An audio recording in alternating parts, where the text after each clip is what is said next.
It is Monday, April 28, 2025. Must be time for another episode of This Week in College Viability News and Commentary.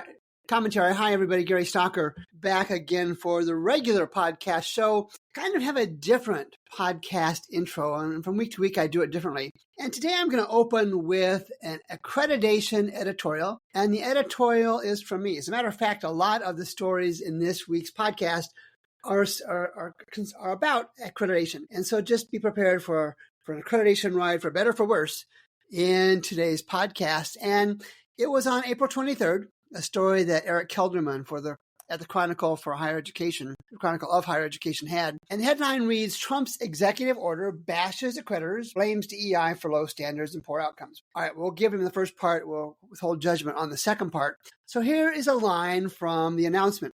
This is from the federal government. The accreditor's job, and I'm quoting here from the story, the accreditor's job is to determine which institutions provide a quality education and therefore merit accreditation, the order states. Unfortunately, it goes on, accreditors have not only failed in this responsibility to students, families, and American taxpayers, and it goes on from there. So let's focus on the two areas that I have focused on before, and that is on graduation rates as the first one. Accreditors may say they don't have financial authority to warn the public, but they belatedly act like they do. And there are countless instances in the past, and even today, when colleges don't have the financial resources to provide a quality education, yet they remain accredited. And let's talk about the business model conflict. And we know what it is. The accreditors are paid by the colleges they accredit. And so I wanted to make sure I had this right. So I went to my good friends at Google Gemini AI, said, hey, how do accreditation agencies make their money? And for the most part, it had different ways. They charge fees for their services. Nothing wrong with that. It's a nonprofit. But here's the quote that I didn't even ask for from Google Gemini AI, and I'll read it to you. The federal government does not directly pay accrediting agencies, does not directly pay for their services in overseeing institutions that receive federal student aid, typically Title IV funds. The reliance on fees from the institutions they accredit has at times raised questions about potential conflicts of interest. And it concludes by saying, though accrediting agencies have standards and processes in place to ensure impartiality in their reviews, boy, I'd sure like to see those.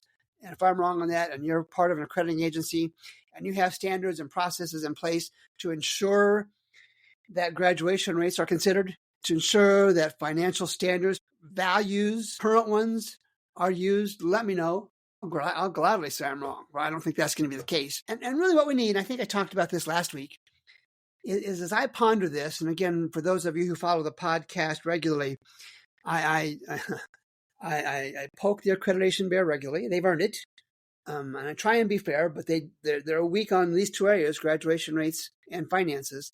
I think what we need is a financial health only accreditor, using the data that I've created on the College Viability app and that Matt Hendricks has in both his Advanced Compass and his Strategic Compass. Have somebody provide objective data, have them set the standards, and then the accrediting agencies can do whatever they want to with it.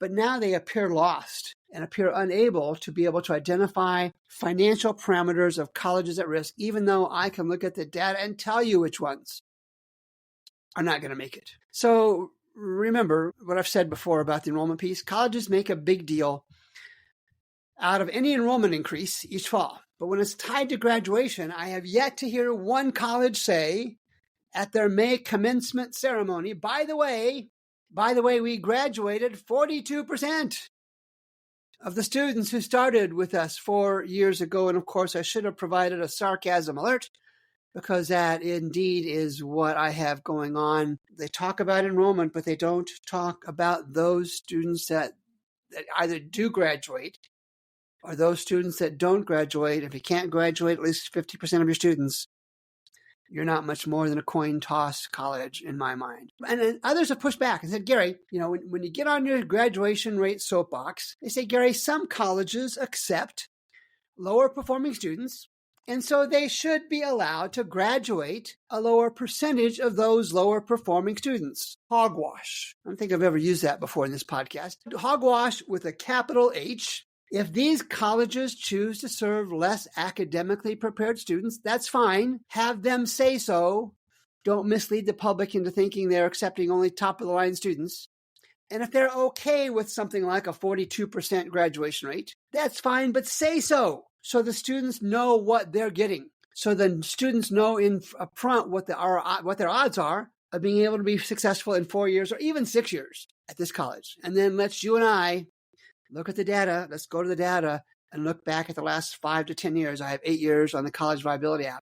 And let's see, has that graduation rate increased from whatever they say it is, or decreased? And it can go both ways. I've seen it go both ways. And accreditors have earned, they deserve the increased visibility, the increased critique from me and from others, and the accountability demands that go with that on those two fronts, graduation rates and finances. And withholding financial information on financially weak colleges, I still don't understand. I understand that it is indeed a self-fulfilling prophecy. I understand that, but it's not for the colleges. It's for the students. They need to know. And so accreditors, if you're looking the other way, when colleges don't graduate students or when colleges have bad finances, you're not doing the public, you're not doing the industry any kind of positive service. Thus endeth the editorial opening up today's show. Layoffs and cutbacks. St. Andrews University. Let me give you the time frame on this. April 21, the Limestone University announces the college may close, or it also says they may go to exclusively online. 2 days later, on April 23rd, there's a story out that Limestone University pulls back from the brink of closure. And I posted a social media comment on this. It was trying to say that they had some kind of financial relief. Now, to be fair, they did qualify it pretty heavily, so they didn't say it was a done deal. And then on the 25th, this is from Channel 11 ABC News in South Carolina, I think. In South Carolina, St. Andrews University to close for good after the spring 2025 semester. I believe it's May 5th, something like that is the date of closure. There will be more. There have been more. There will be more. And it's just sad. After 2 days, they dangled this faint hope for their students, families, faculty, and staff. And then 2 days later, they said, hey, we're closing. And yet again, another short notice closure. I got word this morning of another one may come later this week. Another short notice closure. Too many, way too many. Short notice closures are happening. Not good. In Ohio, the University of Toledo announces plans to cut multiple undergrad programs. They plan to phase out several low enrollment degrees. Good for them. Starting with the 2025-2026 academic years. And to their credit, while admissions to these programs will be suspended, the University of Toledo says students already enrolled in these programs will be able to finish their degrees without interruption. Good for them. That's the best way to do it, even though I doubt the finances look pretty good on that, look very good at all on that. And there's a long list of majors they're going to cut or suspend, and I'm not going to read them all, but just some examples, because there's a point that I want to make here. And they're going to be suspending the Bachelor of Arts in Asian Studies, Bachelor of Arts in Data Analytics, and some others, Bachelor of Arts in Women's and Gender Studies, we've seen that before, and several other programs that are part of the Provost Review include the Bachelor of Science in Health Information Administration, Master of Education in Educational Technology, interesting, Master of Science in Geology, and a doctoral degree in Curriculum Instruction, Educational Technology. And as I look at this list, the University of Toledo, it reflects how many colleges, and clearly Toledo is part of this, how many colleges were trying to be everything to everybody. You can look at the whole list. We'll go to the announcement. I'll have the link in the show notes. You can go and see the whole list of cutbacks projected. And they just tried to be everything to everybody, as do many other colleges. And it's just not possible in this day and age when there are too many colleges, too many college seats, and not enough students willing to pay whatever discounted tuition to go to those places. And we'll continue to see this. We'll continue to see this until the market becomes more balanced between degree offerings at each individual college and across regions, across the country, and student interest in those degrees. Page 2. So the Trump administration had their executive orders, and Middle States and a couple of the other accrediting agencies had some stories, had some releases on this as well. I'm going to read the one from Middle States Commission on Higher Education. This came out on April 25th. It's from their website, and it's mostly a rebuttal, and it's a fair rebuttal. They note they disagree. They're entitled to do that. They note that they're looking forward to working with the Department of Education and the Secretary to make things better. That's what you would expect. And they say, this is from a quote from the Middle States Commission on Higher Education responds to the Trump administration order regarding accreditation. Many statements, they say, in the executive order portray accreditation inaccurately. Our statement, they go on to say, intends to correct those inaccuracies and provide information to the public in the areas noted in the executive order. Now, I will cede that there may be a shoot first, aim later approach to federal policy changes. That's just the way they're doing it. And Middle States certainly is correct to trying to defend itself, but they're not always being upfront. And I've got some issues. And the first one is the executive order, again, from Middle States. The executive order also implies that accreditors do not appropriately utilize data to improve student outcomes. Our commission, Middle States, has data at the forefront of its work, including monitoring student success measures on a regular basis. Okay, where in that documentation is there a reference to accreditation? Is there a reference to graduation rates? How many times am I going to have to bring this up? If you can't graduate students, why are you even a college? Or if you're going to have lower graduation rates, say that up front. And they had a couple comments. They say, we've never abused our authority. Well, I don't care. I'm not interested in this. Each party can fight that battle on their own. The second bullet point from the story is we do not approve, this is from Middle States, we do not approve institutions that are low quality. What do you think I'm going to say here? There continue to be accredited colleges across the country with pathetic, with miserable, with embarrassingly low 4- and 6-year graduation rates. Matter of fact, I've talked about it previously on the podcast. Colleges are so generally embarrassed about their 4-year graduation rates, they're trying to pitch 6-year graduation rates as a better number. And I'm not going to get into detail on that, but even the 6-year numbers are miserable. They're not good. And they say we have not failed our students and the communities we serve. Well, again, beg to differ. You have failed. Accreditors, not just Middle States, you have failed to give warning, to make the public, to make the students, to make their families, to make their faculty and staff at these colleges, to make the communities aware in anything close to a timely manner when a college is in financial trouble. How many times have I said on this podcast and other media that I do that accreditors are not providing any semblance of easily accessible heads up when colleges have markedly weak finances? I can see them. They're there in public data. Now I create apps, as do others that I work with, that makes it easy to compare the financial health of colleges. And how many times have colleges announced cutbacks, layoffs, even closures, and we see nothing from the accreditors? And that's what they want their mission to be. Fine, be upfront. Tell us we don't want to provide financial updates. We're not capable of providing timely financial awareness to the consumers. I'm okay with that. I'll do it. I've got tools. I've got products that will do that. And on the infrequent occasion that these accreditors cite a college that doesn't meet the accreditor standard for financial health, usually all that's required is the college cited, for whatever malfeasance, needs to show only a policy or procedure to address the unfulfilled accreditation standard. Here's a policy we just wrote. Here's a procedure we just wrote. There is no documented need to show actual improvement over a period of time in its financial health and viability that meets anything close to providing the kind of accountability that consumers deserve. And I've told this story. I did an interview with a major news media last week, and I gave this story. How many students and their families in the past month have sat around the proverbial kitchen table or the actual kitchen table to make their college decision for their child or for themselves? And how many of those colleges being selected at those kitchen tables are actually watching their last dollars circle the financial drain, and the families don't know? And in almost every case, maybe every case, these accrediting agencies offer no heads up to these education consumers. Kyle Beltramini wrote a story in Inside Higher Education entitled, "Where is Congress? Broad Structural Reform." The subheading reads, "Broad Structural Reform directed by Congress is what's needed to fix America's colleges' rights." Kyle Beltramini in Inside Higher Education back on April 2nd.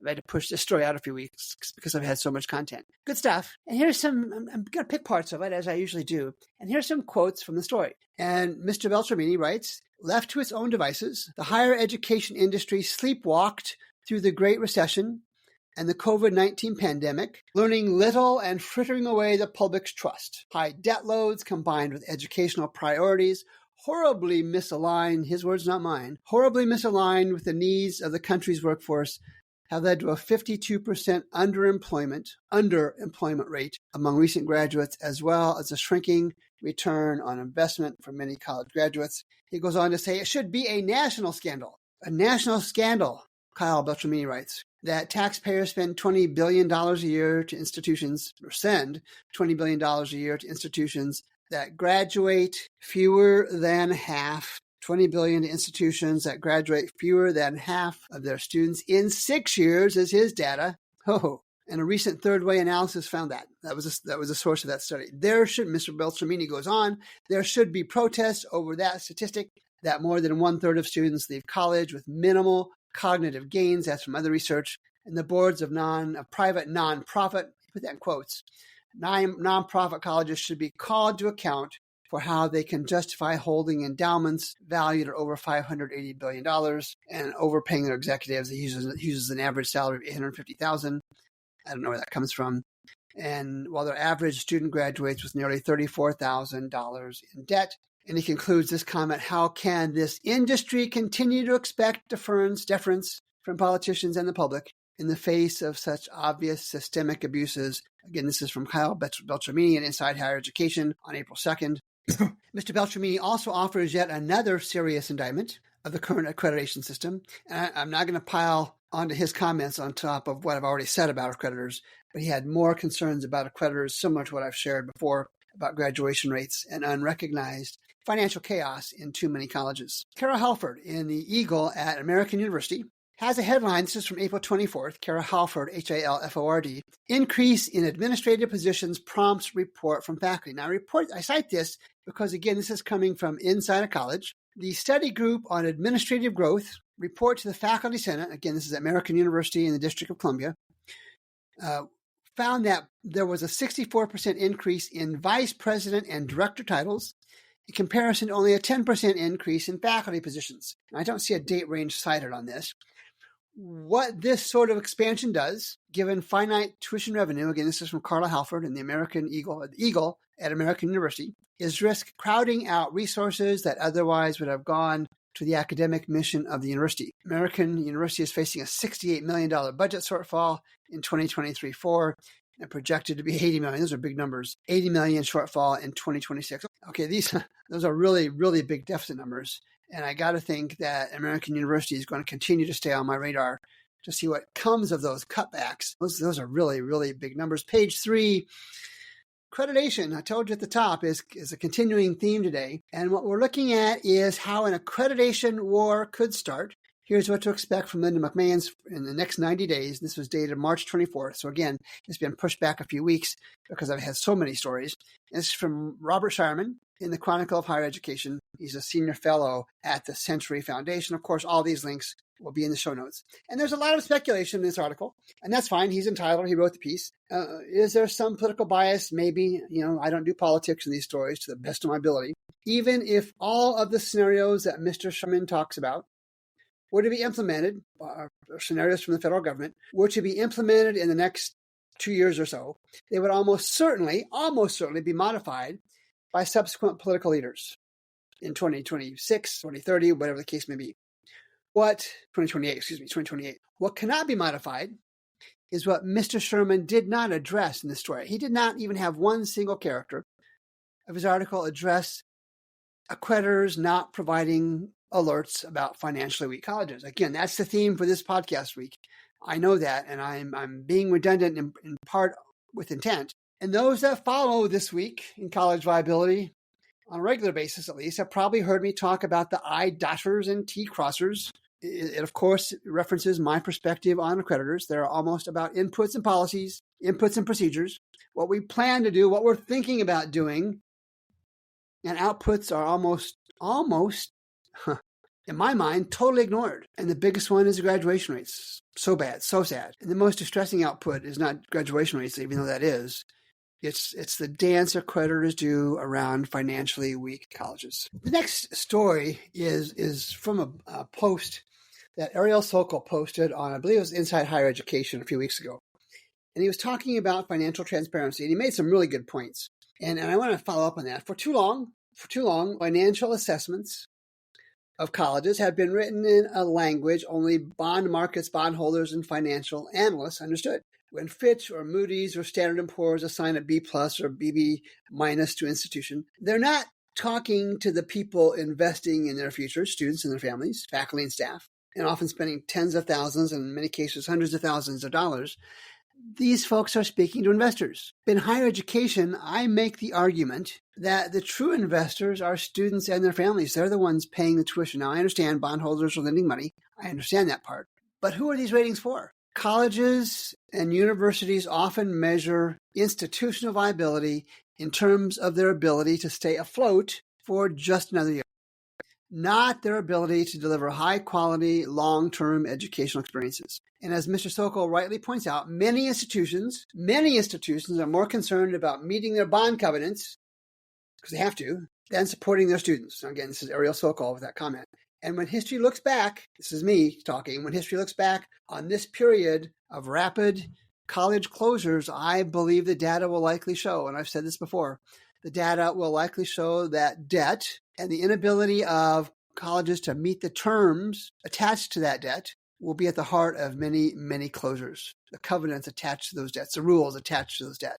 And the current Department of Education's Financial Responsibility Composite Score, FRCS, for those of you that like acronyms, has perhaps, Mr. Sokol writes, has perhaps unintentionally created an environment where taking on more debt can be beneficial to get a good financial score rather than the financial stability that we hope for. And that's a dangerous process. That's a dangerous precedent, especially when students are the ones who pay the price, in one way or another when things go south. And so the tools already exist.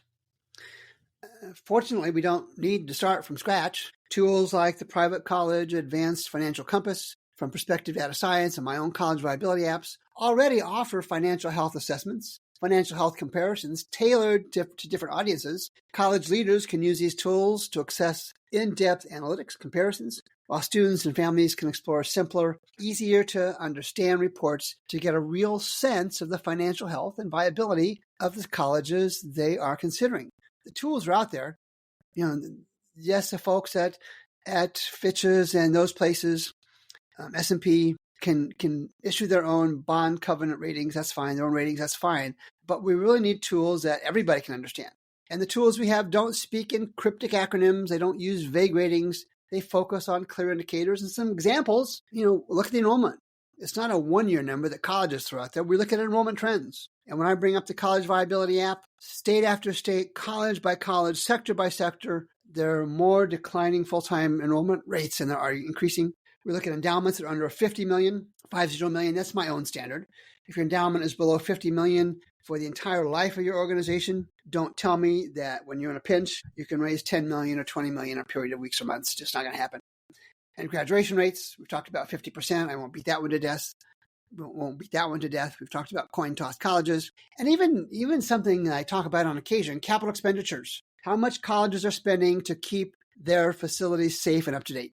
It's kind of a little inside baseball number, and it's a potential indicator, I believe, of a college falling behind in maintaining and improving its infrastructure. And this includes buildings and preventive maintenance and capital items like computers and chairs and desks and those kind of things. And again, the apps that I talk about do it individual college by college. You can compare and see who's investing in their infrastructure, who's investing in safety, who's investing in making sure they have the updated computers and software that goes with those computers, and who's not. And even endowment draw rates, even though it's still a little bit inside baseball. Time and time again on the College Financial Health Show with Matt Hendricks and Gary Stocker, we show colleges taking way, way, way too much from their endowment. They're breaking the piggy bank to get into those funds to keep the lights on and meet payroll. And time again, we see that's going to be a leading indicator and a final indicator of colleges that just cannot continue to do that and have an unsustainable future, whether that's with a long runway in some cases or a relatively short runway in too many cases. And then finally, page 4, George Leaf at the James G. Martin Center for Academic Renewal has a story that says, yes, the college bubble will deflate. A new book on higher ed's future should give university presidents pause is a subheading. George Leaf again on April 16th. He writes, for the entire existence of the James G. Martin Center We have been arguing that due to governmental policies, higher education has been badly oversold. Badly oversold. This is from George Leaf at the James Martin Center. That is, many students have been lured into college even though they have little interest in or aptitude for advanced academic studies. The notion that a college degree was a surefire investment that would pay off handsomely after graduation was erroneous, not for everybody, but for too many. That was my comment. But great numbers of students and families were taken in by that siren song. Again, this is George Leaf at the James G. Martin Center for Academic Renewal. He goes on to write, Charles Murray in his book, Real Education, again, the link to this story will be in the show notes.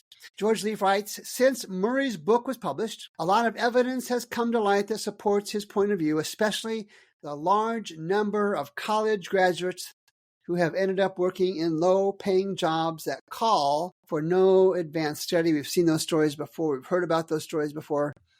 Nevertheless, Mr. Murray continues, the education lobby has continued to declare that the college degree is the best way for almost everyone. Mr. Leaf goes on, it will be impossible to keep up the cheerleading, he contends, that college is the key to the American dream now that Kathleen Delaskey's book, Who Needs College Anymore, is out.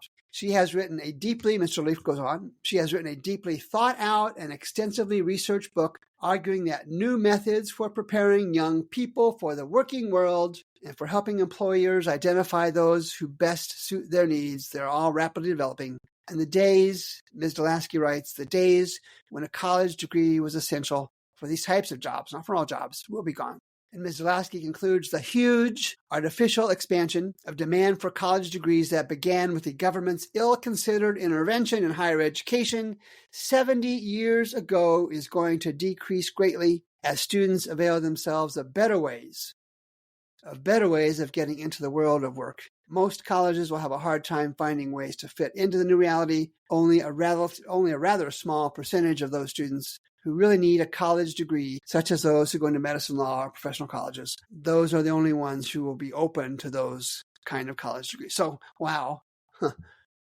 Wow. And remember my operating premise, there will be massive consolidation in higher education. First with closures, sometime soon, sooner rather than later, followed with large-scale mergers, along with a smattering of acquisitions as companies, what I believe will be, create their own vertical learning systems for their own uses. And how many times have I said the market always speaks? It doesn't matter what the industry is. It doesn't matter what the business is. The market always speaks. Sometimes it speaks and acts too slowly, but it always reacts to make the process, the products, the services better. And that's what we're seeing in higher education today. And this story just reaffirms what I've been saying for many, many, many years and will continue to say.